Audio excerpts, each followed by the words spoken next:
का जो previous year आया है बीपीएससी से रिलेटेड जितने भी प्रश्न हैं प्रीवियस ईयर के, तो उसको देखेंगे।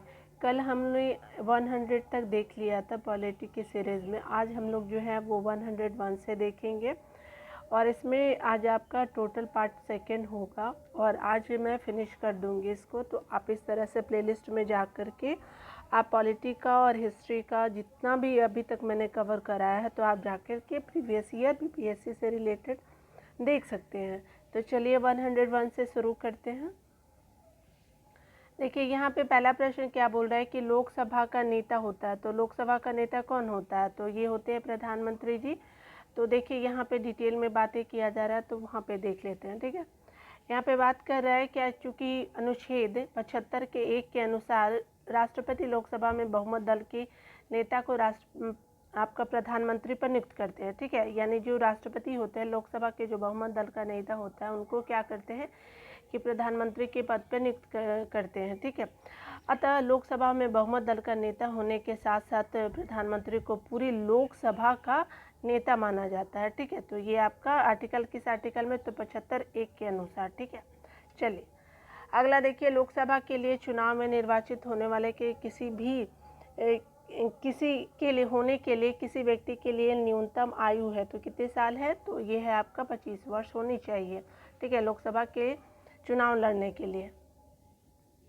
चलिए देखिए यहाँ पे क्या देखते हैं। तो यहाँ पे बोल रहा है कि अनुच्छेद 84 ख के अनुसार लोकसभा में निर्वाचित होने के लिए न्यूनतम आयु सीमा जो है वो कितनी होनी चाहिए? आपका 25 वर्ष होना चाहिए। और राज्यसभा में निर्वाचित होने के लिए न्यूनतम आयु तो 30 वर्ष होनी चाहिए। ठीक है, चलिए अगला देखते हैं। लोकसभा की वही आयु पूछी जा रही। तो लोकसभा का सदस्य चुने जाने के लिए एक व्यक्ति को किस आयु से कम नहीं होना चाहिए? तो ये 25 वर्ष है और आपने अभी राज्यसभा को देख लिया है।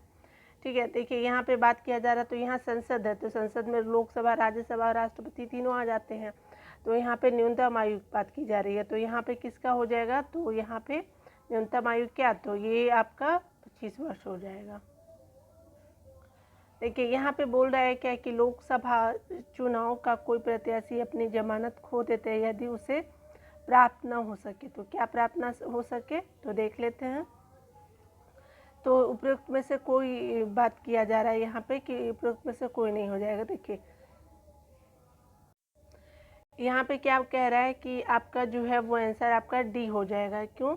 क्योंकि जनप्रतिनिधि अधिनियम 1951 की धारा 158 के तहत क्या बोला गया कि चुनाव में यदि कोई प्रत्याशी वैध मतों का 1/6 भाग प्राप्त नहीं कर पाता तब उस उम्मीदवार की जमानत राशि क्या होती है? जब्त हो जाती है, अर्थात वह अपना जमानत खो दे बैठता है। ठीक है, तो यही रीज़न है।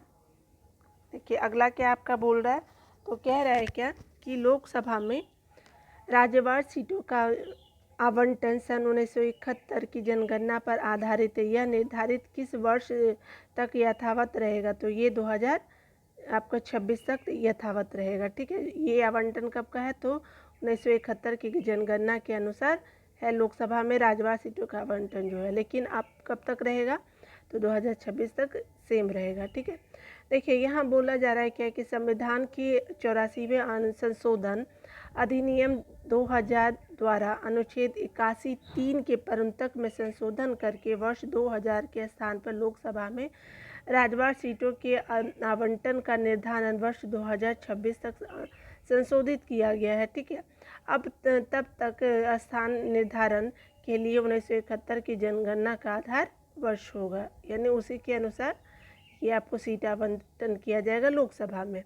चलिए वर्तमान लोकसभा में प्रत्येक राज्य के लिए स्थानों का आवंटन आधारित है। तो कब के आधार पे आधारित है? तो 1971 के आधार पे है।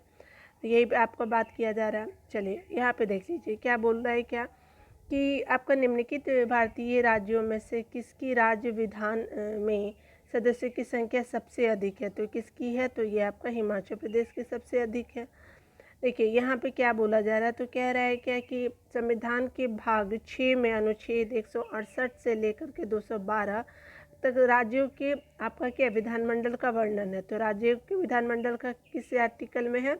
तो भाग आपका 6 और आर्टिकल 168 से लेकर 212 तक है। ठीक है, का वर्णन है। और अनुच्छेद 170 के अनुसार प्रत्येक राज्य की विधानसभा उस राज्य में प्रादेशिक निर्वाचन क्षेत्रों से प्रत्यक्ष निर्वाचन द्वारा चुने गए अधिकतम 500 और न्यूनतम कितने 60 सदस्य को मिलकर बनेगी। ठीक है।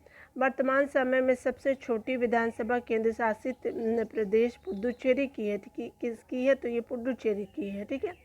और अगला देखिए, जबकि राज्यों में सिक्किम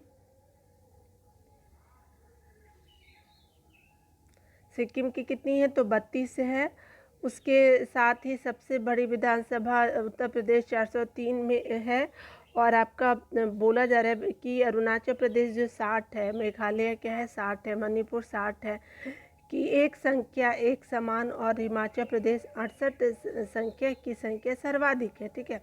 इस तरह से विकल्प आपका बी जो है वो आपका क्या हो जाएगा? सही उत्तर होगा। हिमाचल प्रदेश में कितनी है? तो आपकी 68 है। देखिए यहाँ पे क्या बोला जा रहा है, तो कह रहा है क्या कि लोकसभा में आंग्ल भारतीय समुदाय से सदस्य मनोनीत करने की शक्ति किसके पास है? तो ये भारत के राष्ट्रपति के पास है। देखिए आपका बोला जा रहा है कि अनुच्छेद जो 331 के अनुसार लोकसभा में आंग्ल भारतीय समुदाय से सदस्यों की मनोनीत करने की शक्ति राष्ट्रपति के पास होती थी। ठीक है। मनोनीत करने की शक्ति राष्ट्रपति के पास थी। राष्ट्रपति अधिकतम 2 सदस्यों को क्या कर सकता, नामित कर सकता था। और 104वां जो संविधान संशोधन जो अधिनियम लाया गया 2019 में कितने नंबर का था? तो 104 नंबर का था। कब आया? तो 2019 में आया। द्वारा अब इसे निष्प्रभावी कर दिया, यानी हटा दिया गया है। ठीक है। चलिए अगला देखिए आपका क्या बोल रहा है, तो कह रहा है क्या कि भारतीय संविधान के किस अनुच्छेद के अंतर्गत लोकसभा में अनुसूचित जातियों के आरक्षण का प्रावधान किया गया है? तो किस में किया गया है? तो ये अनुच्छेद 330 में किया गया है। ठीक है। चलिए देखिए यहाँ पे बात किया गया है कि भारतीय संविधान के अनुच्छेद 330 फर्स्ट क के तहत लोकसभा में अनुसूचित जातियों के लिए आरक्षण का प्रावधान है। ठीक है। यानी आर्टिकल 330 क के तहत किया गया है। आपका एससी के लिए आरक्षण का प्रावधान किया गया है। ठीक है। वहीं अनुच्छेद 330 1 ख में असम के स्वशासी जिलों की अनुसूचित जनजाति को छोड़कर अन्य अनुसूचित जनजातियों के लिए तथा ग में जो है वो आपका असम के स्वशासी जिलों के अनुसूचित जनजातियों के लिए लोकसभा में आरक्षण की व्यवस्था की गई है। ठीक है। तो इस तरह से आपका हो गया। चलिए लोकसभा को कार्यकाल पूरा होने के पहले भंग किया जा सकता है। किसके द्वारा भंग किया जा सकता है? तो प्रधानमंत्री की सिफारिश पर राष्ट्रपति द्वारा भंग किया जा सकता है। ठीक है। देखिए यहाँ बात किया जा रहा है, तो कह रहा है क्या कि अनुच्छेद 85 2 ख के अनुसार लोकसभा को कार्यकाल पूरा होने से पहले भंग किया जा सकता है। ऐसा प्रधानमंत्री मंत्रिपरिषद की सिफारिश पर राष्ट्रपति द्वारा किया जाता है। ठीक है। चलिए अगला देख लेते हैं जो प्रश्न आगे वाली है, तो उसमें बोल रहा है क्या कि लोकसभा को उसके कार्यकाल की समाप्ति के पूर्व ही भंग किया जा सकता है। तो राष्ट्रपति द्वारा मंत्रिपरिषद की सलाह पर ही भंग किया जा सकता है। आपका सी ऑप्शन हो जाएगा। देखिए अगला क्या बोला है, लोकसभा के कम से कम कितने सत्र बुलाए जा सकते हैं? तो कम से कम 2 सत्र तो वर्ष में बुलाए जाते हैं। ठीक है। देखिए यहाँ पे बात किया रहा है कि 85 1 के अनुसार लोकसभा के एक सत्र की अंतिम बैठक और आगामी सत्र की प्रथम बैठक के बीच 6 माह से अधिक का अंतर नहीं होगा। इस प्रकार कम से कम वर्ष में 2 बार सत्र बुलाए जाते हैं। अगला क्या बोल रहे हैं क्या कि कौन सा जो राज्य सबसे अधिक प्रतिनिधि लोकसभा में भेजता है? तो ये भेजता है उत्तर प्रदेश। ठीक है। 403 है ना। देखिए यहाँ पे बात किया जा रहा है, तो आपका क्या है, यहाँ पे देखिए वो तो विधानसभा के उसके मेंबर है। देख लेते हैं क्या है कि यहाँ पे बोल रहा है क्या कि आपका कह रहा है क्या कि उत्तर प्रदेश लोकसभा में सर्वाधिक प्रतिनिधित्व भेजता है। ठीक है। विकल्प में दिए गए राज्यों की लोकसभा में सदस्य संख्या इस प्रकार है। बिहार का कितने हैं? 40 है। आपका मध्य प्रदेश के कितने हैं? 29 है। पश्चिम बंगाल के 42 है और उत्तर प्रदेश के 80 है। ठीक है। तो आपके 80 जो है वो लोकसभा में मेंबर होते हैं। चलिए आगे देखिए, यहाँ पे बात क्या किया जा रहा है, तो कह रहा है क्या कि जहाँ तक लोकसभा में प्रतिनिधित्व का प्रश्न है, कौन से सब राज्य दूसरे और तीसरे स्थान पे है। तो याद रखिएगा कि आपका पहला तो आपका यूपी हो गया, दूसरा कौन है, तो आपका महाराष्ट्र और बिहार हो गया। दूसरे और तीसरे स्थान पे बिहार और देखिए यहाँ पे बिहार का कितना है, तो आप देखिए 40 है, ठीक है 40 है। चलिए अगला देखिए, यहाँ पे क्या बोल रहा है, कह रहा है क्या, यहाँ पे क्या बोल रहा है कि प्रश्नकाल के समय 3 नए राज्य नहीं बने थे, ठीक है। इस समय बिहार में लोकसभा की सीटें कितनी थी, 54 थी, और महाराष्ट्र की कितनी थी, 48 थी, ठीक है। वर्ष 2000 में 3 नए राज्यों के गठन के संख्या में परिवर्तन आया और इस प्रकार लोकसभा में प्रथम स्थान किसका है, उत्तर प्रदेश का 80 सीटें हैं। उसके बाद महाराष्ट्र जो 48 है।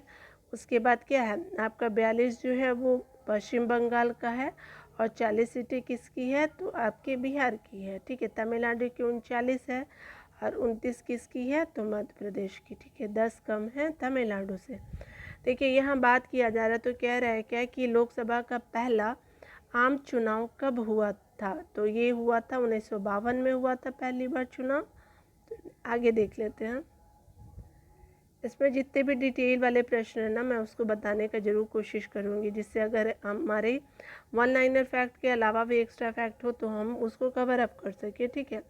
देखिए लोकसभा का प्रथम आम चुनाव जो है वो 25 अक्टूबर 1951 से लेकर के 21 फरवरी 1952 के मध्य में हुआ, ठीक है। यह चुनाव कुल 479 यानी 489 सीटों के लिए था, ठीक है। लोकसभा का प्रथम अधिवेशन 13 मई 1952 को हुआ था, ठीक है। प्रथम अधिवेशन कब हुआ, तो 13 मई को हुआ था। देखिए यहाँ पे बात किया जाए तो राज्यसभा में राज्यों को प्रतिनिधित्व निम्नलिखित में से किस आधार पर दिया जाता है, तो उनकी जनसंख्या के अनुपात के स्थान पे दिया जाता है आपका राज्यसभा में प्रतिनिधि, ठीक है। यहाँ पे बोल रहा है क्या कि राज्यसभा में राज्यों को प्रतिनिधित्व उनकी जनसंख्या के अनुपात में दिया जाता है। इस प्रकार किसी राज्य से राज्यसभा में कितनी सीटें होंगी, इसका निर्धारण संविधान की 4वीं अनुसूची में कर दिया गया है, ठीक है। चलिए आपका देखिए, राज्यसभा के सदस्य चुने जाते हैं तो कितने साल के लिए चुने जाते हैं, तो ये 6 वर्ष के लिए चुने जाते हैं, देखिए। और जैसा कि आप जानते हैं कि राज्यसभा का विघटन नहीं होता है, अर्थात यह एक स्थायी सदन है, ठीक है। लोकसभा अस्थायी सदन है। इसके 1/3 सदस्य जो है प्रत्येक 2 वर्ष की समाप्ति पर निवृत्त होते हैं यानी रिटायर होते हैं। आपका क्या बोल रहा है कि राज्यसभा के सदस्यों का कार्यकाल जो है वो कितना है, तो आपका 6 वर्ष है, और किस आर्टिकल के तहत, तो अनुच्छेद 83(1) के अनुसार, ठीक है। देखिए यहाँ पे बात किया जा रहा है, तो कह रहा है कि राज्यसभा को अस्थायी सदन कहते हैं क्योंकि इसे विघटित नहीं किया जा सकता, ठीक है। इसके जो सदस्य वो निवृत्त होते हैं, रिटायर होते हैं, और राज्यसभा जो है वो अस्थायी सदन बनी रहती है। देखिए यहाँ पे बात किया जा रहा है, तो राज्यसभा को भंग करने का अधिकार किसे प्राप्त है, तो ये है उपरोक्त में से किसी को नहीं, क्योंकि राज्यसभा क्या है, अस्थायी सदन है, ठीक है। इसे भंग नहीं किया जा सकता, अतः विकल्पों में दिए गए किसी भी अधिकारी के द्वारा इसे भंग नहीं किया जा सकता, ठीक है। देखिए आगे देखते हैं, आपका क्या बोल रहा है कि राष्ट्रपति द्वारा राज्यसभा में कितने व्यक्ति मनोनीत किए जाते हैं, तो टोटल 12 व्यक्ति मनोनीत किए जाते हैं, ठीक है। देखिए आपका बोल रहा है क्या कि अनुच्छेद 80 के अनुसार राष्ट्रपति द्वारा राज्यसभा में 12 व्यक्ति मनोनीत किए जाते हैं जिन्हें साहित्य, विज्ञान, कला और समाज सेवा में विशेष ज्ञान या व्यवहारिक अनुभव प्राप्त हो, ठीक है। आगे देखिए, अगला क्या बोल रहा है कि राज्यसभा के चेयरमैन है, तो ठीक है। तो चेयरमैन कौन होते, तो भारत के उपराष्ट्रपति होते हैं। देखिए यहाँ पे क्या बोल रहा है कि राज्यसभा का पदेन अध्यक्ष उपराष्ट्रपति होता है और वह राज्यसभा का सदस्य नहीं होता है। अनुच्छेद 89(1) या अनुच्छेद 64 के अनुसार वह राज्यसभा का पदेन सभापति होता है, ठीक है। आगे देखिए क्या बोल रहा है कि लोकसभा के स्पीकर का निर्वाचन होता है। तो कब होता है? तो लोकसभा के सभी सदस्यों द्वारा लोकसभा के स्पीकर का निर्वाचन होता है। देखिए यहाँ पे क्या बोल रहा है, लोकसभा के स्पीकर का निर्वाचन लोकसभा के स्पीकर का निर्वाचन लोकसभा के सभी सदस्यों द्वारा किया जाता है। वर्तमान में लोकसभा अध्यक्ष ओम बिरला है तथा उपाध्यक्ष का पद एम थम्बी दुरई यानी जिसका 13/8/2014 से लेकर के 25/5/2019 के पश्चात से रिक्त है। ठीक है, चलिए अभी तो भर लिया गया है। चलिए देखते हैं अगला क्या बोल रहा है कि लोकसभा के वर्तमान उपाध्यक्ष कौन है। तो इनमें से देखिए, इनमें से कोई नहीं है, क्योंकि देखिए आपका 1999 में लोकसभा के जो अध्यक्ष उपाध्यक्ष थे वो PM सईद थे। ये देखिए 1999 का आपका प्रश्न है, बहुत पहले का, तो देख लीजिए क्योंकि हम लोग प्रीवियस ईयर ही कवर कर रहे हैं तो उस समय का प्रश्न ये। देखिए यहाँ पे बात किया जा रहा है संसद के 2 सत्रों के बीच अधिकाधिक अंतराल होना चाहिए। तो कितने महीने का होना चाहिए? तो 6 महीने का होना चाहिए। देखिए यहाँ पे बात किया जाए तो कह रहा है कि अनुच्छेद 85(1) के अनुसार एक सत्र की अंतिम बैठक और आगामी सत्र की प्रथम बैठक के बीच 6 मास से अधिक अंतर नहीं होगा। इस प्रकार एक वर्ष में कम से कम 2 बार बैठक होना अनिवार्य है। ठीक है, चलिए राष्ट्रपति राजनीतिक शब्दावली में शून्यकाल का अर्थ होता है। तो ठीक है, तो देख लेते हैं राजनीतिक शब्दावली में शून्यकाल का अर्थ क्या होता है। डिटेल में दिया हुआ है कि प्रश्न और सभा पटल पर पत्र रखे जाने के तत्काल पश्चात किसी समयबद्ध कार्य को सभा द्वारा शुरू करने से पहले के समय का लोकप्रिय नाम शून्यकाल है। ठीक है, चूँकि यह मध्याह्न 12 बजे से शुरू होता है, इस अवधि को शिष्ट भाषा में शून्यकाल कहा जाता है। ठीक है, लोकसभा में कथित शून्यकाल में मामले उठाने के सदस्य जो है प्रतिदिन पूर्वाह्न 10 बजे से पूर्व इसे महत्वपूर्ण विषय को सभा में उठाना चाहते हैं। ठीक है, इसके बारे में स्पष्टता बताते हुए अध्यक्ष को सूचना देते हैं। सभा में ऐसे मामले को उठाने या न उठाने की अनुमति देना अध्यक्ष पर निर्भर करता है। संसदीय प्रक्रिया में शून्यकाल शब्द को औपचारिक मान्यता प्राप्त नहीं है, अतः दिए गए प्रश्न में कोई भी विकल्प सही नहीं है। ठीक है, देखिए यहाँ पे बात किया जा रहा है तो कह रहा है कि भारतीय प्रशासन में विभाजन प्रणाली किससे संबंधित है। किससे संबंधित है? तो ये है नीति कार्यान्वयन से संबंधित है। ठीक है, भारतीय प्रशासन में विभाजन प्रणाली नीति निर्माण और क्रियान्वयन से संबंधित है। इसमें सचिवालय नीति निर्माण करता है जबकि क्रियान्वयन संबंधित निकाय एजेंसियों द्वारा किया जाता है। ठीक है, चलिए यहाँ पे देखिए अगला क्या बोल रहा है कि निम्नलिखित में से कौन सी संसदीय समिति कार्यपालिका को नियम विनिमय बनाने के लिए प्रतियोजित शक्ति से संबंधित है। तो कौन सी है? तो आपका अधीनस्थ विधान पर समिति जो है वो आपका है। ठीक है, तो अधीनस्थ विधान पर समिति हो जाएगी। ठीक है, अगला देख लेते हैं डिटेल में क्या बोल रहा है। संसद की अधीनस्थ विधान पर समिति 15 सदस्यों की अस्थायी समिति है। यह समिति कार्यपालिका को प्रतियोजित विधान पर संसद को रिपोर्ट देती है। ठीक है, अगला क्या बोल रहा है तो कह रहा है कि आम आदमी पार्टी है। तो किस तरह की पार्टी है? तो इसका आंसर क्या हो जाएगा? इसका आंसर ई हो जाएगा। देखिए यहाँ पे क्या बात किया जा रहा है तो कह रहा है क्या कि निर्वाचन आयोग निर्वाचन के प्रयोजन हेतु राजनीतिक दलों को पंजीकृत करता है। कौन? तो निर्वाचन आयोग, और उनकी चुनाव निष्पादनता के आधार पर उन्हें राष्ट्रीय और राज्य स्तरीय दलों के रूप में मान्यता प्रदान करता है।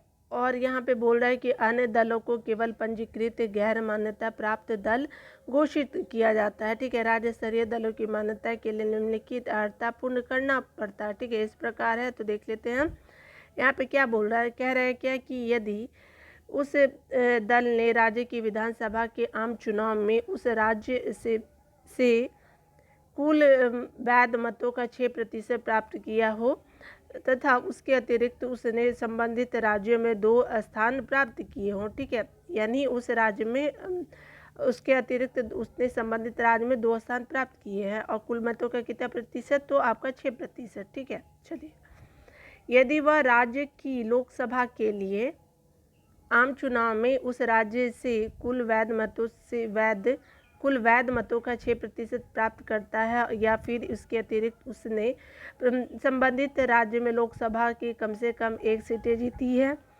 अगला देखिए यहाँ पे क्या बोल रहा है, यदि उस दल ने राज्य की विधानसभा के कुल स्थानों का 3% या 3 सीटें जो भी ज़्यादा हो प्राप्त की हो, या फिर अगला देखिए क्या बोल रहा है कि यदि उस राज्य के लिए आवंटित प्रत्येक 25 सीट के अनुपात में कम से कम 1 सीट जीती हो या लोकसभा के चुनाव से उस संबंधित राज्य में उसे विभाजन से कम कितनी सीटें में प्राप्त हुई हो, तो इतनी सीटें प्राप्त हुई हो, ठीक है।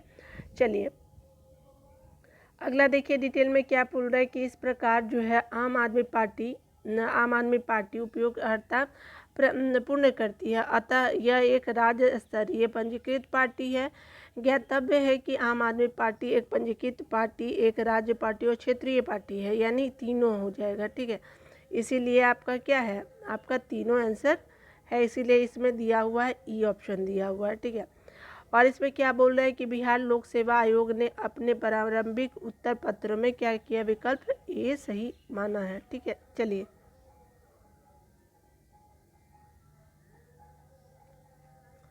यहाँ पे देखिए क्या बोल रहा है, कह रहा है कि संसद के दोनों सदनों का संयुक्त अधिवेशन आयोजित होता है, तो आयोजित होता है कब,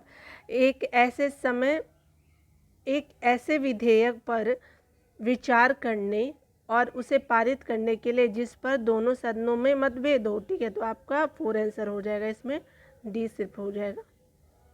देखिए यहाँ पे क्या बात किया जा रहा है, संविधान के अनुच्छेद जो बात किया जा रहा है कि 108 के अनुसार संसद के दोनों सदनों का संयुक्त अधिवेशन तब आयोजित होता है जब किसी विधेयक पर विचार करने और उसे पारित करने में दोनों सदनों में क्या हो, मतभेद हो, ठीक है, 108 के तहत। देखिए यहाँ पे क्या बोल रहा है कि भारतीय राजनीति व्यवस्था में इनमें से कौन सर्वोच्च है, तो संविधान सर्वोच्च है। आपका बोल रहा है कि भारतीय राजनीति व्यवस्था में संविधान क्या है, सर्वोच्च है, यही राज व्यवस्था के अनुरूप स्वरूप उद्देश्य का निर्धारण करता है एवं विभिन्न इकाइयों के सृजन का प्रावधान करता है, ठीक है।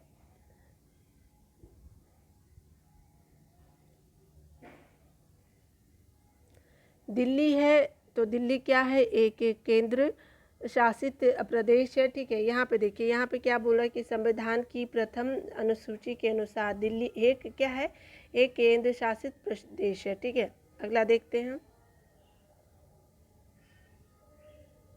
अगला आपका प्रश्न बोल रहा है कि सिक्किम भारत का एक राज्य बना, तो किस संविधान संशोधन से बना था, तो ये 35वां संविधान संशोधन था, तो आपका एक राज्य बना था, ठीक है। चलिए, जो 35वें संशोधन जो हुआ था 1974 के द्वारा सिक्किम को भारत में संयुक्त राज्य के रूप में शामिल किया गया था, ठीक है। 36वां संविधान संशोधन होता है जो 1975 में होता है, तो इस तरह से क्या होता है कि सिक्किम को 22वां राज्य यानी राज्य का दर्जा प्राप्त हो जाता है, ठीक है। ये तब तक सह राज्य था, बाद में पूर्ण राज्य का दर्जा आपका कितने में, तो 36वां संविधान संशोधन जो होता है तब हो जाता है, ठीक है। आइए, बिहार को काटकर एक पृथक वनांचल राज्य का बनना संभव है, तो किससे संभव होता है, इनमें से कोई नहीं है।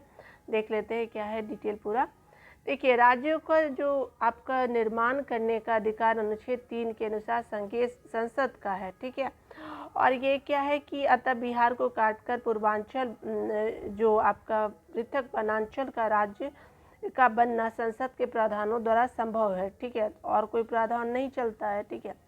यहाँ पे आपका बोल रहा है कि संविधान समीक्षा आयोग जिसे फरवरी 2000 में गठित की गई थी, के अध्यक्ष हैं, तो MN वेंकट चेलैया जो हैं वो अध्यक्ष है, ठीक है, संविधान समीक्षा आयोग के, ठीक है। यहाँ पे देखिए क्या बोल रहे हैं कि संविधान समीक्षा आयोग का गठन फरवरी 2000 में किया गया। आयोग के अध्यक्ष जो है जस्टिस MN वेंकट चेलैया थे। आयोग ने अपनी अंतिम रिपोर्ट 31 मार्च 2002 को पेश की। आइए अगला देख लेते हैं। तो कह रहा है कि भारत के सर्वोच्च न्यायालय की स्थापना हुई तो कब हुई? तो ये भारतीय संविधान के द्वारा ही हुई थी, यानी जब संविधान बना था तभी हुई थी। देखिए यहाँ पे क्या बोल रहा है कि अनुच्छेद 124 के आपका अनुच्छेद 124 में न्यायाधीशों को संख्या का उल्लेख है, ठीक है, कि न्यायाधीशों की संख्या कितनी होगी। जब संविधान प्रारंभ हुआ तब उस न्यायालय में न्यायाधीशों की संख्या मुख्य न्यायाधीशों के अतिरिक्त कितनी थी? तो 7 थी, ठीक है। और उसके अलावा संसद में उच्चतम न्यायालय न्यायाधीश संख्या 1956 में अधिनियमित करके इस संख्या को 10 कर दिया गया। कब? तो 56 में 10 कर दिया गया, और 60 में 13 कर दिया, 77 में क्या हुआ? 17 किया गया, 86 में 1986 में 25 किया गया, और 2008 में क्या हुआ कि आपका 30 हो गया, और 2019 में 33 और मुख्य न्यायाधीश के अतिरिक्त करा दिया गया। यानी कहने का मतलब कि अभी जो न्यायाधीश है हमारे तो 33 है, और उसके अलावा एक जो है CJI है, यानी इस तरह से 34 है टोटल मिला करके, ठीक है। तो आप याद रखिएगा 2019 के अनुसार। देखिए यहाँ पे क्या बोल रहा है कि आपके भारत के सर्वोच्च न्यायालय की स्वीकृति क्षमता है, तो इनमें से कोई नहीं है, क्योंकि आप जान रहे हैं कि टोटल 34 है, और इसमें जो CJI है उनको लेकर के बात कर रही हूँ मैं, ठीक है। अगला देखिए यहाँ बात किया जा रहा है, तो भारतीय सर्वोच्च न्यायालय में न्यायाधीशों की जो नियुक्ति कौन करता है? तो ये करते हैं हमारे राष्ट्रपति करते हैं, ठीक है। देखते हैं आपका जो संविधान का जो भारतीय संविधान के अनुच्छेद 124(2) के अनुसार राष्ट्रपति सर्वोच्च न्यायालय के प्रत्येक न्यायाधीश को नियुक्त करता है, ठीक है। और आपका जो है कोलेजियम पद्धति के अनुसार पर सर्वोच्च न्यायालय तथा उच्च न्यायालय के न्यायाधीशों की नियुक्ति की होती है, ठीक है। तो भारत में न्यायाधीशों की नियुक्ति के लिए कौन से सिस्टम है? तो कॉलेजियम पद्धति है, तो कॉलेजियम सिस्टम हो जाएगा।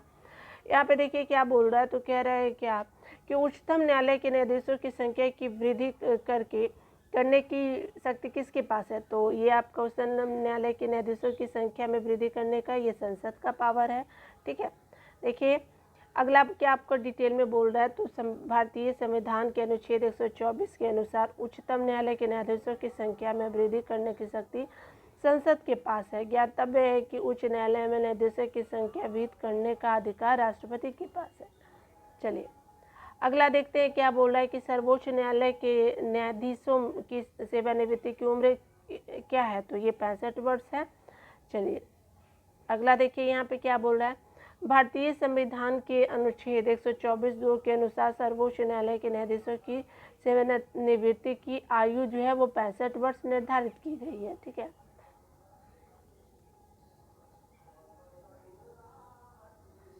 इसके अलावा अगला प्रश्न देखते हैं, तो कह रहा है क्या कि सर्वोच्च न्यायालय का न्यायाधीश अपने पद से त्यागपत्र किसको लिखकर देता है? तो ये राष्ट्रपति जी को लिखकर के देते हैं, ठीक है। चलिए डिटेल देखते हैं। सर्वोच्च न्यायालय का न्यायाधीश अपने पद से त्यागपत्र राष्ट्रपति को लिखकर देता है। इसके अतिरिक्त जो है वो क्या किया जाता है कि संसद की सिफारिश पर राष्ट्रपति द्वारा इसे पद से हटाया जा सकता है, ठीक है। और उल्लेखनीय है कि भारतीय संविधान का जो भाग 6 में अनुच्छेद 124 से लेकर के 147 तक जो है वो उच्चतम न्यायालय के गठन, स्वतंत्रता, शक्तियाँ और प्रक्रिया एवं न्याय क्षेत्र का उल्लेख है, ठीक है। चलिए यहाँ पे देखिए यहाँ क्या बोल रहा है, कह रहा है क्या कि न्यायिक पुनरावलोकन का अर्थ यह है कि सर्वोच्च न्यायालय क्या है? तो ये है आपका किसी भी राज्य के कानून को अवैध घोषित कर सकती है। किसी भी राज्य के कानून को क्या आपका अवैध घोषित कर सकती है? तो देख लीजिए क्या डिटेल में है। न्यायिक पुनरावलोकन का अर्थ यह है कि सर्वोच्च न्यायालय किसी भी राज्य या केंद्र के कानून को अवैध घोषित कर सकती है यदि केंद्र या किसी राज्य के द्वारा बनाए गए कानून संवैधानिक प्रावधानों का उल्लंघन करते हैं। तो आपका क्या है कि सर्वोच्च न्यायालय उन्हें शून्य घोषित कर सकता है। न्यायालय की यह अधिकारिता न्यायिक पुनरावलोकन कहलाती है, ठीक है। चलिए यहाँ पे क्या बोल रहे हैं कि आपका भारत में न्यायिक प्रणाली किस पर आधारित है? तो ये आधारित है किस पर? तो देख लेते हैं, आपका ये ऑप्शन हो जाएगा। क्यों? देखते हैं डिटेल में। देखिए यहाँ पे बात किया जा रहा है, तो आपका कह रहा है क्या कि भारत में नई प्रणाली संविधान कानून द्वारा स्थापित प्रक्रिया और परंपरा पर आधारित है, ठीक है। भारत में न्याय प्रणाली संविधान कानून द्वारा स्थापित प्रक्रिया और परंपरा पर आधारित है। तो इस तरह से आपका क्या है, आपका क्या परंपरा भी है, आपका कानून द्वारा स्थापित प्रक्रिया भी है, ठीक है, और आपका ठीक है। चलिए आगे देख लेते हैं हम लोग। देखिए यहाँ पे बात किया जा रहा है, तो कह रहा है क्या कि राज्य सरकार का कार्यकारी अध्यक्ष संवैधानिक प्रमुख होता है। तो कौन होता है, तो ये राज्यपाल होते हैं। तो बी ऑप्शन हो जाएगा आपका। देखिए आपका क्या बोल रहा है, तो कह रहा है क्या कि संविधान के अनुच्छेद 154(a) के अनुसार राज्य की कार्यपालिका शक्ति राज्यपाल में निहित होती है, जिसका प्रयोग वह उस संविधान के अनुसार स्वयं या अपने अधीनस्थ अधिकारियों के द्वारा करेगा। ठीक है, किसी राज्य का राज्यपाल नियुक्त किया जाता है, तो किसके द्वारा नियुक्त किया जाता है, तो ये किया जाता है आपके राष्ट्रपति के द्वारा किया जाता है। ठीक है, सी आंसर हो जाएगा। अगला देखिए क्या बोल रहा है कि आपका किसी राज्य के राज्यपाल की नियुक्ति जो है वो राष्ट्रपति के मुहर लगे आज्ञा पत्र के माध्यम से होती है। लेकिन ये है कि भारतीय संविधान के भाग 6 के अनुच्छेद 153 से लेकर के 167 तक राज्य की कार्यपालिका का वर्णन है। राज्य कार्यपालिका में राज्यपाल, मुख्यमंत्री, राज्यपाल हो गया, मुख्यमंत्री हो गया, मंत्रिपरिषद और राज्य के अधिवक्ता जिसको एडवोकेट जनरल सम्मिलित होते हैं। ठीक है, सम्मिलित होते हैं। राज्यपाल राष्ट्रपति के प्रसाद पर्यंत पद धारण करता है और इसके अलावा वह कभी भी राष्ट्रपति को संबोधित करके अपना त्यागपत्र दे सकता है। कौन, राज्यपाल। ठीक है, अगला देखिए यहाँ पे बात किया जा रहा है कि भारतीय संविधान के अनुसार राज्यों की विधायिका में सम्मिलित होते हैं। कौन सम्मिलित होते हैं, तो देखिए यहाँ पे होते हैं आपका राज्यपाल, विधानसभा और विधान परिषद जहाँ इसका अस्तित्व है। ठीक है, देखिए यहाँ पे 3 तो हो, आपका 4 तो हो गया और 3 भी हो जाएगा। देखिए आपका क्या है कि आपका विधानसभा भी हो जाएगा और राज्यपाल, और यहाँ पे 4 नंबर भी हो जाएगा। ठीक है, तो चलिए देख लेते हैं, 3 4 हो जाएगा। देखिए यहाँ पे सिर्फ एक ही दिया है, क्योंकि देखिए यहाँ पे क्यों दिया है, क्योंकि यहाँ पे डी दिया है, लेकिन यहाँ पे देखिए यहाँ पे किसी राज्य में जो है वो क्या होता है, विधान परिषद तो होता नहीं है। तो यहाँ पे क्या है कि आपका विधानसभा होता है और राज्यपाल होता है, लेकिन इसमें आपका क्या दिया है, सिर्फ 4 को आप यहाँ पे सही माना है। ठीक है, तो चलिए डिटेल में देख लेते हैं।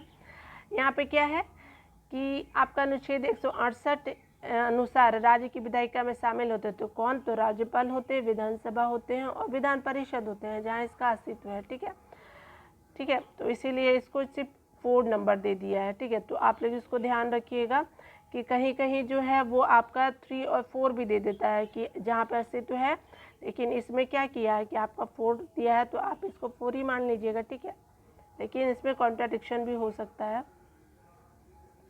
ठीक है, यहाँ पे देखिए क्या बात किया जा रहा है, तो 147 उत्तर प्रदेश के राज्यपाल ने विधानसभा के सत्र के आयोजन के लिए इसके अध्यक्ष को निर्देशित किया है। ऐसा करने में वे इन अधिकारों का उपयोग कर रहे थे जो उनके पद में निहित है। तो पद में निहित है तो ये अनुच्छेद 175 के आर्टिकल 2 में है। ठीक है, भाग 2 में है, जो अनुच्छेद 175 के भाग 2 द्वारा है। ठीक है, आगे देख लेते हैं।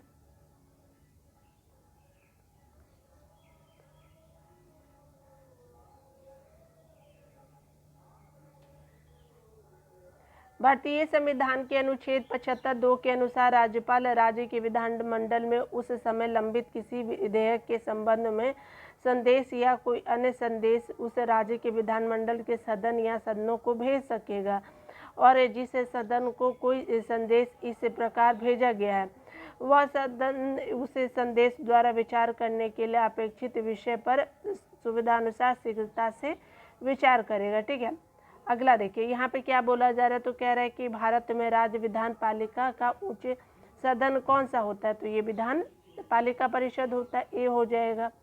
यहाँ पे देखिए क्या बोल रहा है कि अनुच्छेद 168 के अनुसार राज्य की विधान पालिका एक सदनीय या द्विसदनीय होगी। ठीक है, द्विसदनीय विधानमंडल की स्थिति में विधान पालिका परिषद उच्च सदन होगा और विधानसभा क्या होगा, निम्न सदन होगा। ठीक है, यहाँ पे देखिए क्या बोल रहा है कि 149 में बोल रहा है आपका प्रश्न संख्या, राज्य विधान परिषद के सदस्य निम्नलिखित में से किस श्रेणी से नहीं चुने जाते? तो उद्योगपति से नहीं चुने जाते। और किसके से चुने जाते हैं? शिक्षा, स्नातक और स्थानीय निकायों और पंचायतों के सदस्य के रूप में चुने जाते हैं। देख लीजिए, आगे देखते हैं हम लोग क्या बोल रहा है कि संविधान के अनुच्छेद 171(3) के प्रावधानों के तहत विधान परिषद की संरचना का उल्लेख है। ठीक है, 171(3) के तहत इसमें से 1/3 जो स्थानीय निकायों के लिए आपका 1/12 सदस्य जो होता है न्यूनतम 3 वर्ष स्नातकों द्वारा, और आपका 1/12 जो सदस्य होते हैं वो न्यूनतम 3 वर्ष से अध्यापन कर रहे लोगों चुनेंगे। ठीक है, जो माध्यमिक स्तर से निम्न स्तर के नहीं होने चाहिए। ठीक है, अगला क्या बोल रहा है, 1/3 सदस्यों को विधानसभा के सदस्य द्वारा और शेष सदस्यों को राज्यपाल द्वारा नामांकित किया जाता है। अतः उद्योगपति जो है वो आपका क्या है कि राज्य विधान परिषद के सदस्य नहीं चुने जाते हैं। ठीक है, उद्योगपति का श्रेणी कुछ नहीं लगता इसमें। देखिए यहाँ पे बात किया जा रहा है तो कह रहा है क्या कि अगला प्रश्न देखते हैं, किसी राज्य में विधान परिषद की संरचना अथवा विघटन किया जाता है तो किसके द्वारा किया जाता है? तो केंद्रीय संसद द्वारा किया जा सकता है। देखिए यहाँ पे बात किया जा रहा है तो कह रहा है क्या कि आपका जो अनुच्छेद 169(1) के अनुसार क्या है कि किसी राज्य में जो है वो विधान परिषद की संरचना विघटन का अधिकार किसको है? संसद को है। संसद ऐसा तब कर सकेगा जब ऐसा प्रस्ताव राज्य विधानसभा की कुल सदस्य संख्या के बहुमत द्वारा तथा उपस्थित और मतदान करने वाले सदस्यों की संख्या के कम से कम 2/3 बहुमत द्वारा पारित हो। ठीक है,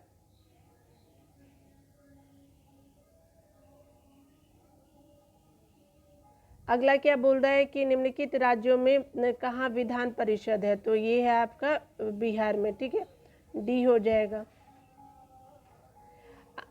अगला बोल रहा है कि अनुच्छेद 168(1) के अनुसार वर्तमान में बिहार, महाराष्ट्र, कर्नाटक, उत्तर प्रदेश, आंध्र प्रदेश, तेलंगाना में विधान परिषदें हैं। अतः भारत के 6 राज्यों में विधान परिषद है। ठीक है, यहाँ पे देखिए क्या बोल रहा है तो कह रहा है क्या कि अगला प्रश्न है कि भारतीय संविधान के अनुच्छेद निम्नलिखित अनुच्छेदों में से कौन सा राज्य की विधानसभा के निर्वाचन का प्रावधान प्रस्तुत करता है? तो ये करता है आपका कौन सा? तो ये आपका है अनुच्छेद 170। ठीक है, देखिए यहाँ पे डिटेल में देखते हैं कि आपका अनुच्छेद 170 विधानसभा की संरचना, अनुच्छेद 176 जो है राज्यपाल का विशेष अभिभाषण जो होता है, अनुच्छेद 178 जो है वो विधानसभा का अध्यक्ष और उपाध्यक्ष की बात की गई है। ठीक है, आप देख लीजिए। चलिए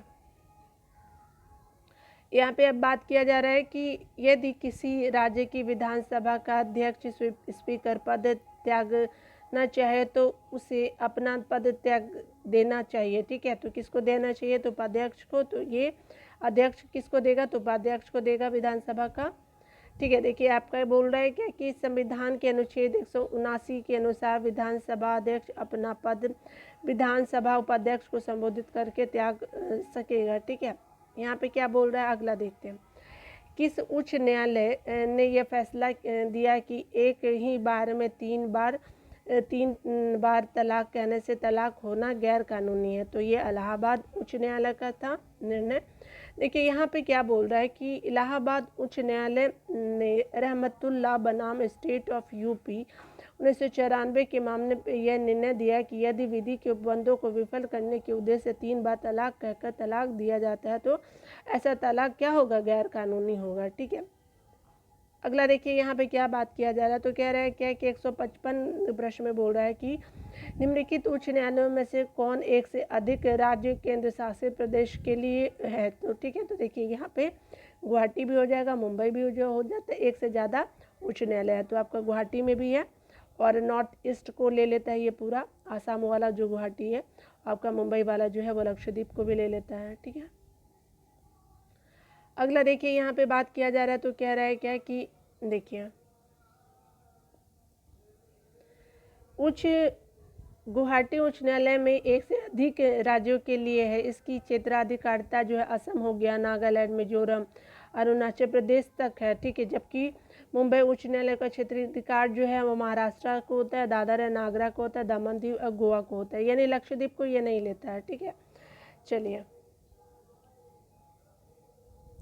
यहाँ पे जो बात किया जा रहा है तो कह रहा है क्या कि यहाँ पे बाबरी मस्जिद राम जन्मभूमि का विवाद जो इलाहाबाद उच्च न्यायालय यानी लखनऊ न्यायपीठ के समक्ष है का प्रकार है, किस प्रकार का है, तो ये स्वामित्व मुकदमा है, टाइटल सूट का जो है वो एक तरह का प्रकार है। ठीक है, अगला देखते हैं यहाँ पे क्या बोल रहा है कि बाबरी मस्जिद जो राम जन्मभूमि का विवाद इलाहाबाद उच्च न्यायालय के समक्ष स्वाधिकार मुकदमे के रूप में प्रस्तुत किया गया, जिसमें दो समुदायों ने बाबरी मस्जिद राम जन्मभूमि की जमीन और संपत्ति पर अपने अपने दावे पेश किए हैं। ठीक है, यहाँ पे देखिए बात किया जा रहा है कि भारत के संविधान का कौन सा अनुच्छेद भारतीय निर्वाचन आयोग की स्थापना से संबंधित है, तो अनुच्छेद 324 से संबंधित है। ठीक है, यहाँ पे बात किया जा रहा है तो कह रहा है क्या कि डिटेल में जो भारतीय संविधान के अनुच्छेद 324 के तहत संसद और राज्य विधानमंडलों तथा राष्ट्रपति उपराष्ट्रपति पदों के निर्वाचन के लिए निर्वाचक नामावली तैयार कराने और तथा इन निर्वाचनों के संचालन का अधीक्षण निर्देशन और नियंत्रण करने के लिए निर्वाचन आयोग का प्रावधान किया गया है। ठीक है, भारतीय संविधान का कौन सा अनुच्छेद संवैधानिक प्रावधानों की संघीय संसद यानी राज्य विधान पालिकाओं द्वारा बनाए गए नियमों और कानूनों का प्राथमिकता प्रदान करता है, तो ये आपका है अनुच्छेद जो है आपका 13 है। ठीक है, देख लेते हैं कि क्या बात किया जा रहा है। देखिए संविधान के अनुच्छेद 13 में यह प्रावधान है कि संघ और राज्य कोई ऐसा कानून नहीं बनाएगा जो भाग 3 में प्रदत्त मौलिक अधिकारों की छीनता या न्यून करता हो। यदि कोई कानून मौलिक अधिकारों के उल्लंघन बनाया गया हो तो वह कानून उल्लंघन की मात्रा तक शून्य होगा। ठीक है, यानी उसको शून्य कर दिया जाएगा। और आपका क्या बोल रहा है कि अनुच्छेद 32 संवैधानिक उपचार है, अनुच्छेद 245 जो है, अनुच्छेद 245 जो केंद्र और राज्य के मध्य संवैधानिक शक्तियों का विस्तार है, अनुच्छेद 326 जो है वो लोकसभा और विधानसभा का निर्वाचन व्यक्ष मताधिकार के आधार पर होना है। ठीक है, यहाँ पे देखिए क्या बात किया जा रहा है, तो निम्नलिखित में से कौन सा विषय समवर्ती सूची में है, तो ये शिक्षा जो है वो समवर्ती सूची में है। आपका क्या बोल रहा है कि भारतीय संविधान में संघीय ढांचे की मजबूती प्रदान करने के लिए विषयों को केंद्र और राज्यों के लिए निश्चित कर दिया गया है। ठीक है, इन्हें महत्व के आधार पर संघ सूची, राज्य सूची और समवर्ती सूची में विभाजित किया गया। शिक्षा प्रारंभ में राज्य सूची में शामिल थी, किंतु संघ एवं राज्य दोनों के लिए इसके समान महत्व को देखते हुए संविधान के 42वें जो संशोधन अधिनियम है 1976 की धारा 57 के तहत इसे समवर्ती सूची में डाल दिया गया है। ठीक है, चलिए अगला क्या बोल रहा है, तो कह रहा है क्या कि निम्नलिखित में से किस अनुच्छेद के अंतर्गत वित्त आयोग का गठन का प्रावधान है, तो अनुच्छेद 280। ठीक है, अगला देखते हैं पॉइंट क्या है, तो आपका केंद्र और राज्यों के मध्य कर राजस्व के वितरण पर सिफारिशें देने के लिए संविधान के अनुच्छेद 280 के तहत राष्ट्रपति द्वारा वित्त आयोग का क्या किया गया, गठन किया जाता है। ठीक है, यहाँ पे देखिए क्या बात किया जा रहा है कि भारत में संघीय वित्त आयोग संबंध रखता है, तो किससे, तो राज्य एवं केंद्र के बीच वित्त से संबंध रखता है। ठीक है, यहाँ डिटेल में देखिए भारत में संघीय वित्त आयोग राज्य एवं केंद्र के बीच वित्त से संबंध रखता है। वह दोनों के मध्य कर और एवं अनुदानों के बारे में विभाजन के सिद्धांतों के बारे में सुझाव देता है। यहाँ पे क्या बोल रहा है कि योजना आयोग की स्थापना कब हुई थी, तो 15 मार्च 1950 को योजना आयोग की स्थापना हुई थी। ठीक है, आपका कह रहा है कि उच्च वित्त आयोग के विपरीत योजना आयोग एक संविधानेतर संस्था, ठीक है, संविधान के बाद बनाया गया। इसका संविधान में कोई उल्लेख नहीं था। ठीक है, इसका गठन केंद्रीय मंत्रिमंडल के एक संकल्प द्वारा 15 मार्च 1950 को किया गया। प्रधानमंत्री इसके पदेन अध्यक्ष होते हैं। इसका जो प्रमुख कार्य केंद्र की पंचवर्ष जो है वो कार्य जो है वो केंद्र की पंचवर्षीय योजना और राज्यों की वार्षिक योजनाओं के संबंध में सलाह देना है। ठीक है, यानी जो इन दोनों को सलाह देगा, केंद्र को और राज्य को। ठीक है, और 1 जनवरी 2015 से इसके स्थान पे कौन सा आ गया है, तो आयोग आया, तो नीति आयोग आ गया है आपका 1 जनवरी 2015 से। ठीक है, चलिए अगला देख लेते हैं।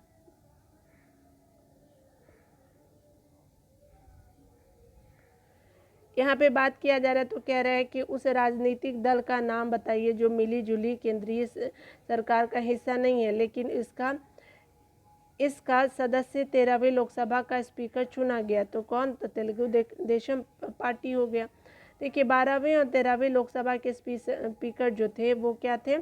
आपके स्पीकर GMC बालयोगी थे, ठीक है, जो तेलुगु देशम पार्टी के सदस्य थे।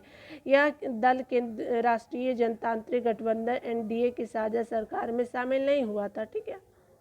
यहाँ पे बात किया जा रहा है तो कह रहा है कि भारत के विभिन्न राजनीतिक दलों को राष्ट्रीय दलों या क्षेत्रीय दलों का दर्जा देने का अधिकार किसको है? तो ये है आपका चुनाव आयोग को, ठीक है। तो आपका सी ऑप्शन हो जाएगा। भारत में विभिन्न राजनीतिक दलों को राष्ट्रीय या क्षेत्रीय दलों का दर्जा देने का अधिकार जो है चुनाव आयोग को है। इसके लिए वह कुछ मानदंड घोषित करता है, ठीक है। अगला देखिए क्या बोल रहा है कि भारत के राजनीतिक दलों के लिए बोल रहा है कि आपको ध्यान देना कि कथनों पर विचार करना है। तो ठीक है, तो यहाँ पे देख लेते हैं कि जनप्रतिनिधि अधिनियम 1951 राजनीतिक दलों के पंजीकरण का प्रावधान करता है या फिर राजनीतिक दलों का पंजीकरण निर्वाचन आयोग करता है, ठीक है। अगला देख लेते हैं तो राष्ट्रीय स्तर का राजनीतिक दल वह है जिसे 4 या अधिक राज्यों में मान्यता प्राप्त हो। या फिर आपका चौथा नंबर बोल रहा है कि 1999 के आम चुनाव में निर्वाचन आयोग द्वारा मान्यता प्राप्त 6 राष्ट्रीय और 48 राज्य स्तरीय जो क्या है कि 48 राज्य स्तरीय आपका दल थे। तो ठीक है, तो देख लेते सही कि पूछ रहा है तो ये आपका क्या है? तो चारों कथन सही है, ठीक है। तो देखिए यहाँ पे चारों कथन सही है। यहाँ पे बात किया जा रहा है तो कह रहा है कि आंसर डी हो जाएगा। यहाँ कह रहा है कि जनप्रतिनिधि अधिनियम जो 1951 में राजनीतिक दलों के पंजीकरण और आपका पंजीकरण के नियमों की व्यवस्था की गई है।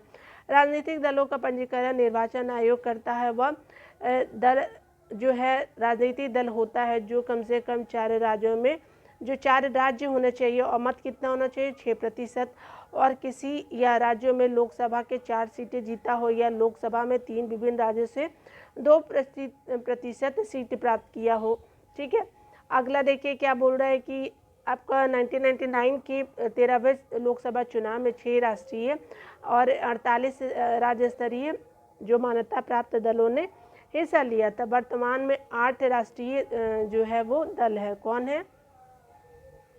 देख लीजिए आपका कौन सा है? तो आपका कांग्रेस है, आपका जो भारतीय जनता पार्टी है CPI है, CPIM है, बहुजन समाजवादी पार्टी NCP है और तृणमूल कांग्रेस और नेशनल पीपुल्स पार्टी है। इसको तो हाल ही में दिया गया है 8वें नंबर वाला।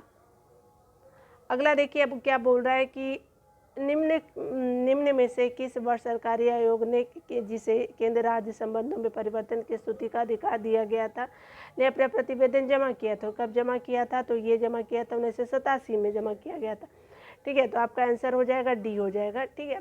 देख लीजिए इसका आंसर जो है वो डी हो जाएगा। चलिए देखिए यहाँ पे बात किया जाए तो कह रहा है क्या कि डिटेल में देखते हैं। सरकारी आयोग जिसे केंद्र राज्य संबंधों की समीक्षा के लिए गठित किया गया था, इसने 27 अक्टूबर 1987 को आधिकारिक तौर पर अपना प्रतिवेदन जमा किया। गौरतलब है कि वर्ष 1983 में केंद्र सरकार के सर्वोच्च न्यायालय के सेवानिवृत्त जो RS सरकार के अध्यक्ष में 3 सदस्यीय आयोग का गठन किया गया था। कब? तो 1983 में। इस आयोग ने केंद्र राज्य संबंधों के सुधार के लिए 247 सिफारिशें प्रस्तुत की थी, ठीक है। अगला देखते हैं क्या बोल रहा है कि पंचायत की चुनाव कराने हेतु निर्णय किसके द्वारा लिया जाता है? तो ये लिया जाता है राज्य सरकार के द्वारा। अगला देखिए यहाँ पे बात किया जाए तो पंचायतों को संविधान की 7वीं अनुसूची में राज्य सूची की प्रविष्टि 5 का विषय माना गया है। संविधान के अनुच्छेद 40 में पंचायतों के संबंध में राज्यों को कानून बनाने का क्या अधिकार है? इस प्रकार पंचायत राज्य सरकार का विषय है। इसके गठन और चुनाव कराने का अधिकार राज्य को ही है, ठीक है। देखिए यहाँ पे बात किया जा रहा है तो कह रहा है कि पंचायती राज विषय है। तो किसका विषय है? तो राज्य की सूची का विषय है पंचायती राज। यहाँ पे देखिए यहाँ पे बात किया जा रहा है तो देख लेते हैं। पंचायती राज व्यवस्था को 29 कार्यों की सूची किस अनुच्छेद के तहत दी गई है? तो दी गई है ये क्या है? अनुच्छेद 243G के तहत, ठीक है। यहाँ बात किया जा रहा है तो कह रहा है क्या कि पंचायत राज जो है पंचायती राज संस्थाओं की 29 कार्यों की सूची अनुच्छेद 243 जी के अंतर्गत दी गई है। अनुच्छेद 243 जी यानी 6 के अनुसार जो है पंचायतों को आर्थिक विकास और सामाजिक न्याय के लिए योजनाएं तैयार करने और आर्थिक विकास और सामाजिक न्याय की ऐसी योजनाओं को जो उन्हें सौंपी जाए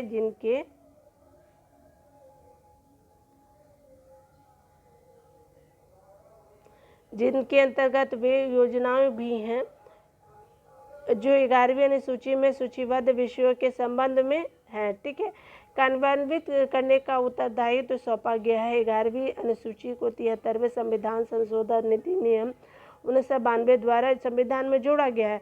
इसमें पंचायत से संबंधित 29 कार्यों की सूची वर्णित है। ठीक है, अगला देखिए, यहाँ पे क्या बोला जा रहा है कि निम्नलिखित में से क्या संविधान की 11वीं अनुसूची में शामिल नहीं है। तो क्या शामिल नहीं है, तो आपका ग्रामीण खेल जो है वो शामिल नहीं है। यहाँ पे देखिए क्या बोल रहा है कि संविधान की 11वीं अनुसूची में पंचायत का उल्लेख है, जिसमें कुल 29 विषय शामिल हैं। पुस्तकालय, ईंधन और चारा, तकनीकी प्रशिक्षण और व्यावसायिक शिक्षा, पेयजल, ग्रामीण आवासन, लघु वन उपज, मत्स्य उद्योग इत्यादि विषय इसमें शामिल है। लेकिन ग्रामीण खेल का उल्लेख जो है 11वीं अनुसूची में जो है आपका 11वीं अनुसूची में नहीं है। ठीक है, चलिए यहाँ पे बात किया जा रहा है, तो कह रहा है कि निम्नलिखित में से किसका निर्माण पंचायती राज व्यवस्था के तहत किया गया। निम्नलिखित में से किसका निर्माण पंचायती राज व्यवस्था के तहत किया गया, तो ये किया गया है आपका ग्राम पंचायत का।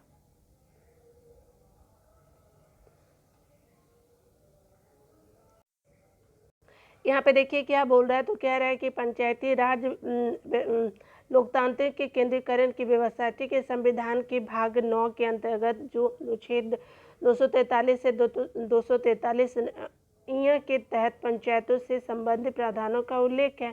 वर्ष 1957 में बलवंत राय मेहता समिति द्वारा प्रस्तुत रिपोर्ट में लोकतांत्रिक विकेंद्रीकरण की योजना प्रस्तुत की गई थी, जिसमें त्रिस्तरीय पंचायती राज व्यवस्था की सिफारिश की गई थी। ठीक है, इसमें गांव स्तर पर ग्राम पंचायत, ब्लॉक स्तर पर पंचायत समिति और आपका जिला स्तर पर जिला परिषद है। ठीक है, उसी तरह से क्या है कि इस सिफारिशों को स्वीकार कर 2 अक्टूबर 1959 को नागौर में पंचायती राज व्यवस्था का उद्घाटन पंडित जवाहरलाल नेहरू द्वारा किया गया। गौरतलब है कि 73वें संविधान संशोधन द्वारा आपका जो 1992 में हुआ है, पंचायती राज संस्थाओं को संवैधानिक दर्जा प्राप्त हुआ है। ठीक है, हुआ था, और इस तरह से आपका विकल्प जो है सी सही है। ठीक है, यहाँ पे देखिए क्या बात किया जा रहा है, तो कह रहा है कि संविधान भारतीय संविधान के निम्नलिखित अनुच्छेदों में से कौन सा अनुच्छेद राज्य की सरकारों को ग्राम पंचायतों को संगठित करने का निर्देश देती है। तो ये आपका अनुच्छेद क्या है, 40 है। चलिए अगला देख लेते हैं क्या बोल रहा है कि संविधान का अनुच्छेद 40 जो है वो राज्य की सरकारों को ग्राम पंचायत संगठित करने का निर्देश देता है। यह राज्य के नीति निर्देशक तत्वों में शामिल है। ठीक है, अगला क्या बोल रहा है कि निम्नलिखित अनुच्छेदों में पंचायत के गठन के लिए राज्य सरकारों को निर्देश देता है। तो किस में दिया गया है, तो यह आपका दिया गया है अनुच्छेद 40 में दिया गया है। ठीक है, अगला देखिए यहाँ पे क्या बोल रहा है, कह रहा है कि एक अगला प्रश्न देख लेते हैं। सरकार की पंचायती राज प्रणाली की प्रमुख विशेषता क्या है, तो ये आप बताइए। तो इसको देखते हैं, तो इसमें क्या हो जाएगा, ये हमारा तीनों हो जाएगा। देखिए यहाँ पे क्या हो जाएगा, हमारा तीनों हो जाएगा। देख लेते हैं डिटेल में क्या बात किया है इसमें। देखिए इसमें क्या बोल रहा है कि इनमें सरकार की 3 श्रेणियाँ होती है। इसका लक्ष्य जो है गाँवों को सामाजिक और आर्थिक न्याय प्रदान करना है। जिला परिषद में इसके सदस्यों के रूप में कुछ सांसद होते हैं। ठीक है, और इनमें से सभी सही है। ठीक है, तीनों सही है। देखिए यहाँ पे क्या बात किया जा रहा है, तो पंचायती राज प्रणाली स्थानीय स्तर पर त्रिस्तरीय शासन की व्यवस्था करता है। ग्राम स्तर पर, ब्लॉक स्तर पर, जिला स्तर पर पंचायती राज का उद्देश्य जो है स्थानीय ग्रामीण समुदायों को सामाजिक आर्थिक न्याय प्रदान करना है। ठीक है, यहाँ पे देखिए पंचायती राज की 3 स्तरीय प्रणाली आती है। तो आते हैं तो ग्राम पंचायत है, क्षेत्र पंचायत समिति और जिला परिषद है। ठीक है, यहाँ पे देखिए यहाँ पे क्या बोला कि पंचायती राज का प्रधान लक्ष्य है? तो प्रधान लक्ष्य है ग्रामवासियों में शक्ति का विकेंद्रीकरण जो है वो आपका प्रधान लक्ष्य है ग्राम पंचायत का, पंचायती राज का। सी आंसर हो जाएगा। देखिए यहाँ पे क्या बोला जा रहा है, तो कह रहा है क्या कि पंचायती राज्य का प्रधान लक्ष्य जो है ग्राम वासियों में शक्ति का विकेंद्रीकरण है, जिससे वे अपनी आवश्यकताओं को के अनुरूप नीतियाँ क्या कर सकते हैं, वो बना सकते हैं और लागू कर सकते हैं। ठीक है, अगला देख लेते हैं हम लोग। यहाँ पे क्या बोल रहा है, कह रहा है कि पंचायत सफलतापूर्वक कार्य हेतु पंचायती राज्य को पूर्ण सहयोग की ज़रूरत पड़ती है। तो स्थानीय जनता की ज़रूरत पड़ती है। देखिए यहाँ पे बोला जा रहा है कि पंचायती राज्य की सफलता पूर्वक कार्य करने के लिए स्थानीय जनता के पूर्ण सहयोग की आवश्यकता होती है। बिना जन भागीदारी के पंचायती राज्य का स्वप्न साकार नहीं हो सकता। ठीक है, चलिए।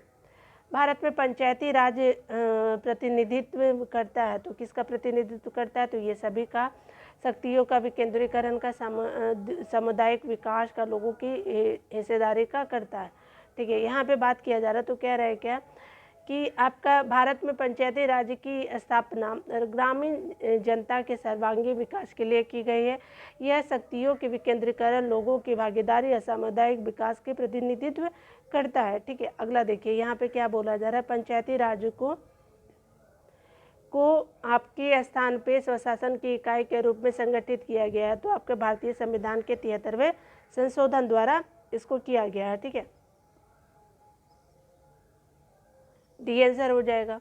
देखिए यहाँ पे बात किया जा रहा है पंचायती राज की स्थापना की प्रेरणा जो संविधान के अनुच्छेद 40 ने दी है। आगे चलकर 73वें संशोधन 1992 के माध्यम से इसे स्वशासन की इकाई के रूप में गठित करने के व्यवस्थित किए गए हैं। ठीक है, अगला देखिए यहाँ पे क्या बोला जा रहा है, किस समिति की सिफारिश पर भारत में पंचायती राज की स्थापना की गई, इसका अध्यक्ष कौन था, ये बलवंत राय मेहता थे। ठीक है, अब कब बनी थी, तो 1957 में। ठीक है, देखिए यहाँ लिखा हुआ भैया। देखिए पंचायती राज की अनुशंसा के लिए 1957 में एक समिति गठित की गई थी। इसके अध्यक्ष बलवंत राय मेहता थे तथा इसका उद्देश्य जो है ग्रामवासियों में शक्ति का विकेंद्रीकरण था। केंद्रीकरण नहीं, विकेंद्रीकरण की बात की जा रही है। ठीक है, मेहता ने पंचायतों के त्रिस्तरीय ढांचे की सिफारिश की और 1987 में आपका 1977 में अशोक मेहता समिति गठित की गई और 1978 में क्या होता है कि प्रस्तुत रिपोर्ट में 2 स्तरीय पंचायत प्रणाली की सिफारिश की। ठीक है, और 1985 में जो आता है वो GBK राव की समिति आती है। ठीक है, और आपका 1986 में LM सिंघवी की समिति आती है और 1988 में PK थुंगन समिति गठन किया गया है। LM सिंघवी समिति ने पंचायतों को संवैधानिकता का दर्जा देने की सिफारिश की। ठीक है, यहाँ पे बोला जा रहा है कि आपका भारत में पंचायती राज की अनुशंसा के लिए बनी समिति के अध्यक्ष थे, कौन थे, तो आपके बलवंत राय मेहता थे।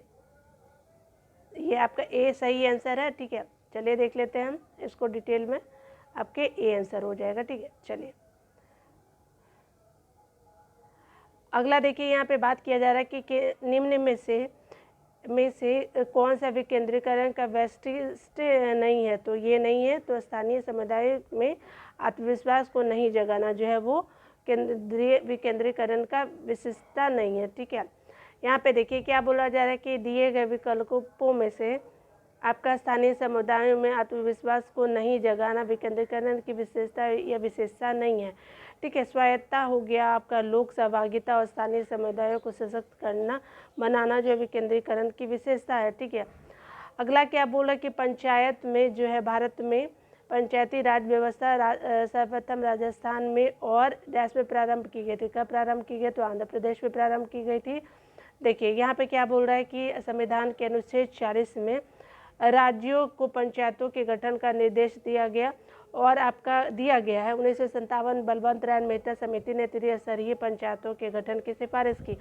इनकी सिफारिश के आधार पर जवाहरलाल नेहरू ने आपका 2 अक्टूबर 1959 को राजस्थान के नागौर जिले में पंचायती राज का उद्घाटन किया। पंचायत तब बाद में क्या होता है कि आंध्र प्रदेश ने इस व्यवस्था को अपने यहाँ लागू कर पंचायती राज प्रणाली लागू करने वाला दूसरा राज्य कौन था, तो आपका आंध्र प्रदेश था, बन गया।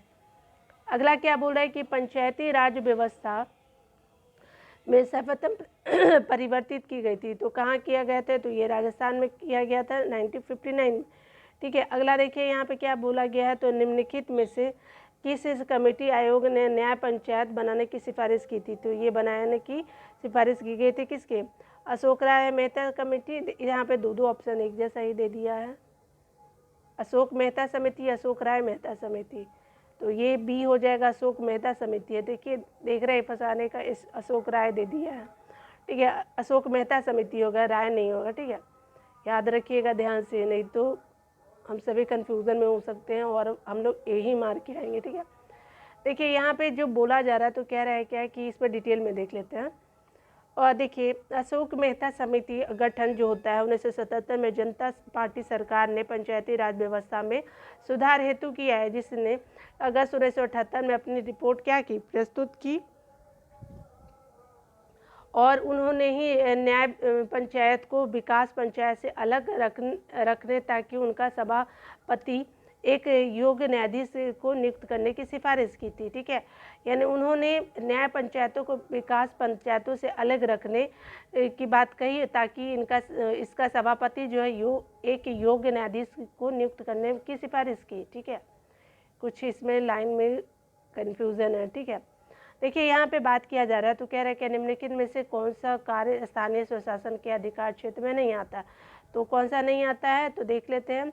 तो यहाँ पे डी की बात की जा रही है, यानी कहने का मतलब कि ये जो है सार्वजनिक अनुशासन का रख रखाव कौन करेगा? ये तो पुलिस का काम है, ये स्थानीय स्वशासन का अधिकार नहीं है। देखिए यहाँ पे क्या बात किया जा रहा है, तो कह रहा है क्या कि स्थानीय स्वशासन के अधिकार क्षेत्र में सार्वजनिक स्वास्थ्य हो गया, स्वच्छता हो गया, जन उपयोगी सेवा आते हैं, किंतु सार्वजनिक अनुशासन का रखरखाव नहीं आता। सार्वजनिक अनुशासन का रखरखाव कार्यपालिका के क्षेत्र में आता है। ठीक है, देखिए यहाँ पे बोला जा रहा है पंचायती राज किस सूची का विषय है? तो ये राज्य सूची का विषय है। ठीक है, देखिए यहाँ पे डिटेल में दिया हुआ है। तो देखिए भारतीय संविधान की 7वीं अनुसूची में 3 अनुसूचियाँ दी गई है, संघ सूची, राज्य सूची और संवर्धित सूची। पंचायती राज प्रणाली में राज्य सूची का विषय है और आपका राज्य सूची की प्रविष्टि 5 का विषय है। ठीक है, यहाँ हो गया।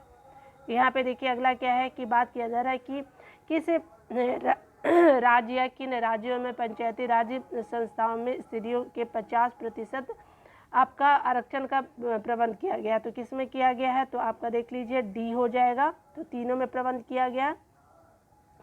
आपका जो है वो बिहार में भी है, उत्तराखंड में भी है, आपका हिमाचल प्रदेश और मध्य प्रदेश। तो इस तरह से आपका चारों आंसर सही हो जाएगा। चलिए देख लेते हैं यहाँ पे।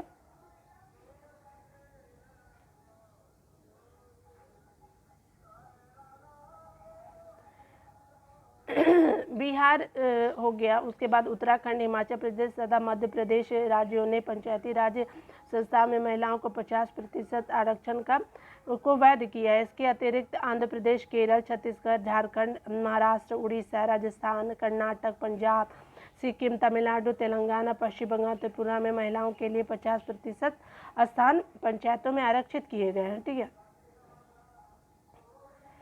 अगला देखिए किन राज्य सरकारों ने 2010 तक स्थानीय निकायों में महिलाओं का आरक्षण 50% कर दिया है? तो ये आपका है बिहार, मध्य प्रदेश और हिमाचल प्रदेश। देख लेते हैं, बी हो गया। ठीक है, अगला देखिए यहाँ पे क्या बोल रहा है कि 73वें संविधान संशोधन कानून की वैधानिक शुरुआत किस संविधान संशोधन बिल से हुई है? तो ये हुई है आपका 64वें संविधान संशोधन बिल से आपका शुरुआत हुआ है। ठीक है, अगला देखिए यहाँ पे क्या बोल रहा है, तो कह रहा है कि पंचायती राज संस्थाओं को संवैधानिक दर्जा प्रदान करने वाला 73वें संविधान संशोधन अधिनियम की वैधानिक शुरुआत मूलतः 64वें संविधान संशोधन विधेयक बिल द्वारा हुई। इस बिल को तत्कालीन प्रधानमंत्री राजीव गांधी ने मई 1989 में लोकसभा में प्रस्तुत किया गया।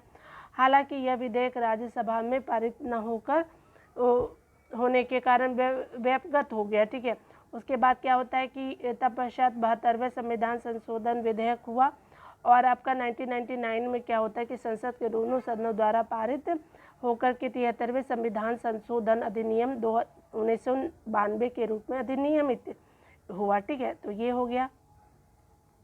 यहाँ पे देखिए क्या किया जा रहा है, तो बोल रहा है कि किस संवैधानिक के संशोधन के द्वारा पंचायती राज संस्थाओं को संवैधानिक स्तर प्राप्त हुआ, तो 73वां संशोधन था। ठीक है, यहाँ पे देखिए कि आपका बोल रहा है कि 73वां संवैधानिक संशोधन 92 द्वारा पंचायती राज संस्थाओं को संवैधानिक स्तर प्राप्त हुआ। ठीक है,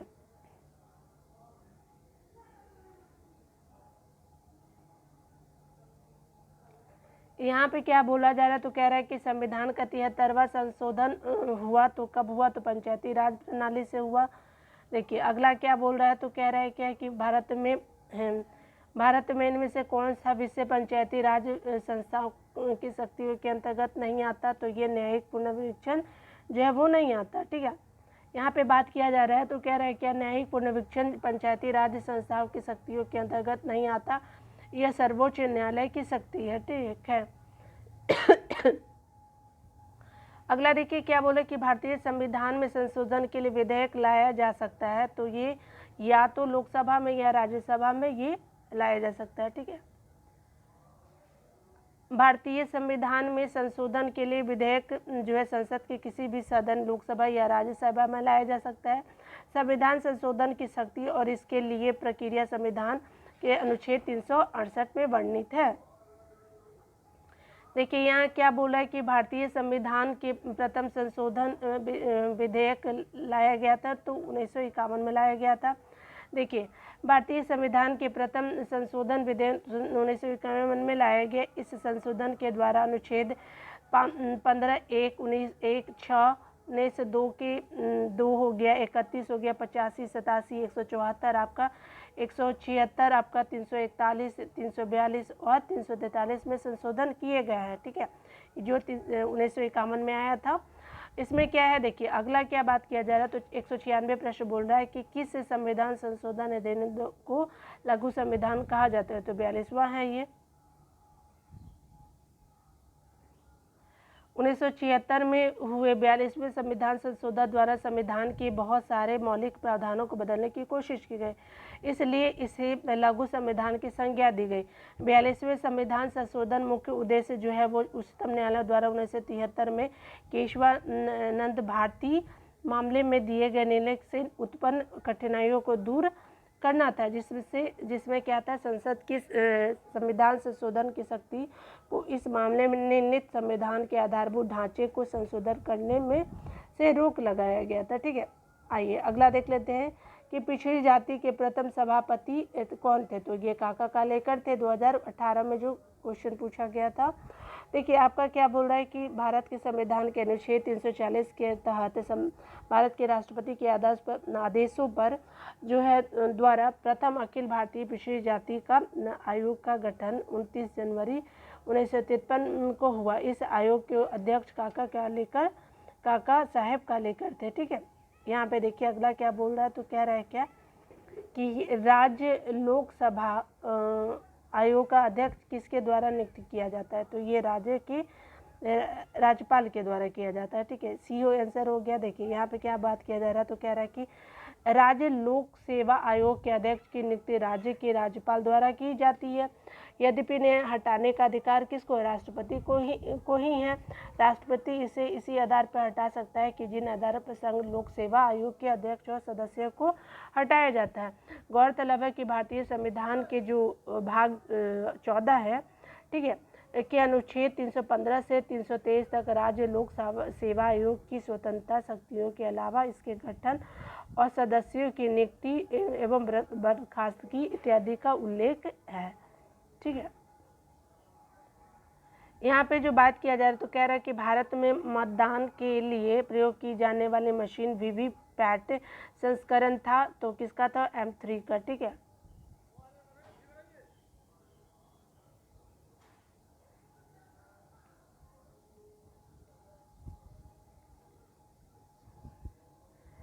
निर्वाचन की समस्त प्रक्रिया और तंत्र का अधीक्षण करने के लिए संविधान द्वारा निर्वाचन आयोग के नाम से एक स्वतंत्र निकाय की स्थापना को अनुच्छेद 324 के अंतर्गत किया गया था। इलेक्ट्रॉनिक वोटिंग मशीन के उपयोग ने निर्वाचन प्रणाली को पारदर्शी, सरल और सहज बना दिया। ठीक है, पारदर्शी व्यवस्था की अधिकारिता पुष्टि के लिए निर्वाचन आयोग द्वारा द्वारा voter verified paper audit trial VVPAT का उपयोग हो रहा है।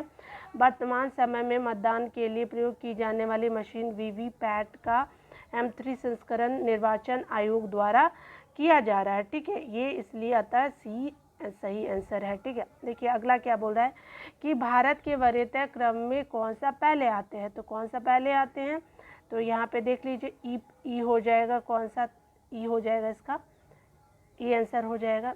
ठीक है, चलिए देख लेते हैं इसमें क्या बोल रहा है। क्या कि वरीयता अनुक्रम की बात की जा रही है, टेबल ऑफ प्रोसीडेंस की बात की जा रही है। जब आपका केंद्र राज्य सरकारों में विभिन्न पदाधिकारियों के रैंक और ऑर्डर से संबंधित है। इस संबंध में वर्तमान अधिसूचना 26 जुलाई आपका 1989 को जारी की गई थी, जिसके अनुसार UPSC जो संघ लोक सेवा आयोग के अध्यक्ष, मुख्य निर्वाचन आयोग जो CEC और भारत के नियंत्रक और महालेखा परीक्षक को वरीयता क्रम में क्या किया गया है, क्रम में एक समान यानी 9 में रखा गया है। यानी कौन, तो UPSC आपका जो मुख्य निर्वाचन आयोग और कैग जो एक साथ रखा गया, जबकि आपका जो उच्च न्यायालय के मुख्य न्यायाधीशों को अपने न्यायिक क्षेत्र में 14वें और उसके बाहर 17वें क्रम में रखा गया है। और इस तरह से क्या है कि ई आंसर सही होगा। ठीक है, यहाँ पे देखिए कौन कौन सा है, तो यहाँ पे देख लीजिए, यहाँ पे क्या है, ये UPSC हो गया और ये दोनों हो जाएगा। और कैग भी है क्या, देख लेते हैं, कैग भी है, हाँ कैग भी है, तो ये आपका तीनों हो जाता है। ठीक है, तो इसीलिए आपका क्या था, ये और ये सही था, इसीलिए आपका ई लिया गया था। चलिए यहाँ पे क्या बोल रहा है कि 201 में बोला कि भारतीय संविधान का अनुच्छेद 300 किससे संबंधित है, ये मुकदमे और कार्यवाही से संबंधित है या फिर व्यापार और वाणिज्य से। तो ये सही है आपका कि भारतीय संविधान का अनुच्छेद जो है वो मुकदमे और कार्यवाही से संबंधित है। चलिए देख लेते हैं, भारतीय संविधान के अनुच्छेद 300 के अंतर्गत वाद और कार्यवाही का उल्लेख है। अनुच्छेद 302 में जो है वो व्यापार, वाणिज्य और समागम पर निर्बंधन अधिरोपित करने की संसद की शक्ति और अनुच्छेद 76 में भारत का न्यायवादी का उल्लेख है। ठीक है, देखिए यहाँ पे आपका जो है 201 ही प्रश्न था, तो मैंने इसको आज कंप्लीट करा दिया है आप लोगों को। तो इस तरह से आज आपका जो पॉलिटी पार्ट सेकंड भी आ चुका है। तो आपने अगर दूसरे प्लेलिस्ट को नहीं देखा होगा तो प्लीज़ वॉच कीजिए, लाइक और शेयर कर दीजिएगा। ठीक है, तो मिलते हैं अगले वीडियो में। तो हम लोग अगले वीडियो में जो भी वीडियो बनेगा तो आपको नोटिफिकेशन मिल सकता है, आप इसलिए सब्सक्राइब कर लीजिएगा चैनल को। तो इससे क्या होगा कि आपको जितने भी प्रीवियस ईयर है BPSC से रिलेटेड आपको मिल जाएगा। तो चलिए मिलते हैं अगले वीडियो में। आज के लिए वीडियो देखने के लिए थैंक यू।